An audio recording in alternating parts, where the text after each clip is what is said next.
नमस्कार दोस्तों। कहा जाता है, आपने भी कभी कहावत सुनी होगी, एक चुप सौ सुख। ऐसा क्यों? यानी कि एक चुप्पी आपको 100 सुख दिला सकती है। ऐसा क्यों कहा जाता है? जन प्रचलित एक कहावत है कि चुप्पी यानी खामोशी 1000 बलाओं को टालती है। हम इसका उदाहरण प्रतिदिन देखते हैं। मौन में भी भीतर की शक्तियों को जगाने की अधिक क्षमता होती है। मन के द्वारा इंद्रियों पर नियंत्रण करना आसान हो जाता है। बोलना अगर एक सुंदर कला है, मतलब किसी से बातचीत करना, बोलना अगर एक सुंदर कला है, तो मौन उससे भी सुंदर कला है। जैसे बोलना सीखा जाता है, कैसे कम्युनिकेट करना है ये सीखा जाता है, ठीक उस प्रकार मौन रखना भी सीखा जा सकता है। मौन कैसे रहना है इसको सीखा जा सकता है। कभी कभी मौन कितने ही झगड़ों को रोकने का एक सफल उपाय बन सकता है। क्रोध को दूर करने में मौन जितना सहायक होता है, उतना ही शायद कोई वस्तु सहायक होती हो। आपत्ति में मौन रहना कल्याणकारी है। मौन से झगड़े का नाश होता है। जहाँ तक संभव हो सके मौन रहना चाहिए। बेकार का एक भी शब्द नहीं बोलना चाहिए।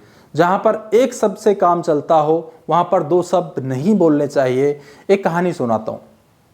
कहानी सिंबॉलिक है, एक सास बहू के ऊपर है। इसको आप पति पत्नी के रूप में भी ले सकते हैं, 2 पार्टनर भी ले सकते हैं। कहानी कुछ इस तरीके से है कि एक बहू, नई नवेली बहू, उसका झगड़ा होता था किससे? अपनी सास से। सास कुछ कहती थी, फिर उससे नहीं रुका जाता था। वो भी कुछ कहती, इधर से जवाब, उधर से 2 जवाब, इधर से 4 जवाब, इस तरीके से चलता रहता था। कुछ दिन ऐसा चलता रहा, बढ़ता गया मामला। आस पड़ोसी वाले भी इसमें देखते गए कि फलाने घर में, इस घर में बहुत लड़ाई झगड़ा होता है। एक दिन उस बहू ने अपने पिताजी को फ़ोन किया कि ऐसे ऐसे मैटर है, मेरी सास से नहीं बनती है, क्या किया जाए? तो उन्होंने कहा एक बार आ जाओ घर पे, मैं तुम्हें एक ताबीज़ बना के दूंगा और वो ताबीज़ आप इस्तेमाल करना, उससे सारा झंझट ख़त्म हो जाएगा। तो जो बहू है वो अपने मायके गई पिताजी के पास। पिताजी ने उसके नाम से एक लॉकेट बनाया हुआ था और ताबीज़ बनाया हुआ था। बोले ये ताबीज़ रखो। बोले इसको कहाँ बांधना है? गले में बांधना है, बाजू पे बांधना है? बोले इसको बांधना नहीं है, इसको मुंह में रखना है।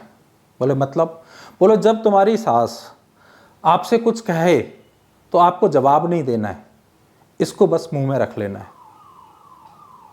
तो उसने ऐसा ही किया। जब वो मायके से ससुराल वापस गई तो फिर लोगों में हो गई, देखो बहू आ गई, इनके घर में फिर से लड़ाई झगड़ा शुरू हो जाएगा।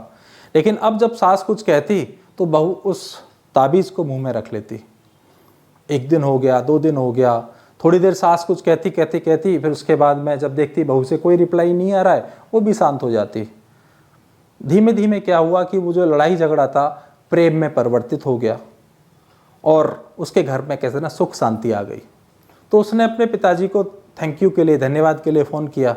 बोले पिताजी, आपने जो ताबीज़ बना के दिया था वो बहुत अच्छा था। इसमें ऐसा क्या है, मेरी कुछ सहेलियां जिनके घर पे झगड़े होते हैं, उन जिसकी सास या पति जिनसे झगड़ते हैं, वो भी इस ताबीज़ की डिमांड कर रही हैं। तो ऐसा करिए कि कुछ तो भी 10-20 ताबीज़ और भिजवा दीजिए, मैं उन सबको दे दूँगी।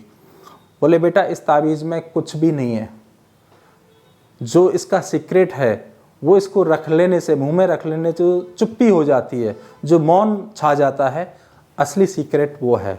अगर कोई सामने वाला कुछ कह रहा है, उसी समय पर आप चुप हो जाते हैं और अपनी बात को, ऐसा नहीं है कि रखना नहीं है, तब रखना है जब सामने वाला सुनने के मूड में हो। अगर सामने वाला एग्रेशन में है, कुछ आपसे लड़ रहा है, उसी समय पे आप भी कुछ कहने लगते हैं तो ये झगड़े में कन्वर्ट हो जाता है। लेकिन सामने वाला गुस्से में है, आप शांत हैं, लेकिन आपको बात भी रखनी है, तो जब आप ये देख लेते हैं कि सामने वाला अब शांत है, मैं उसको समझा सकता हूँ, अपनी बात को रख सकता हूँ, तो आप पाएंगे कि झगड़े भी नहीं होंगे और जो आप कहना चाहते हैं वो भी आप अच्छे से कम्युनिकेट कर पाएंगे। इसीलिए कहा जाता है कि एक मौन कई मर्जों की दवा है। इसीलिए आप जिस भी फील्ड में हैं, कई बार ऐसे इंसिडेंट आते होंगे जहाँ पे अननेसेसरी आपके बोलने से झगड़े हो जाते होंगे।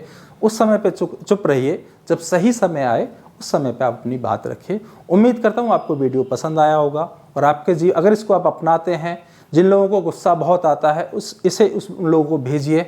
नॉट एग्जैक्टली ताबीज़, सिर्फ चुप रहना अगर सीख जाएं, मौन रहना अगर सीख जाएं, तो हम अपनी ज़िंदगी को शांति से, खुशहाली से भर सकते हैं। उम्मीद करता हूँ वीडियो पसंद आया होगा। अगर पसंद आया तो लाइक कीजिए। मेरा नाम है धर्मेंद्र और आप देख रहे हैं हमारा चैनल बीइंग स्पिरिचुअल फाउंडेशन। धन्यवाद।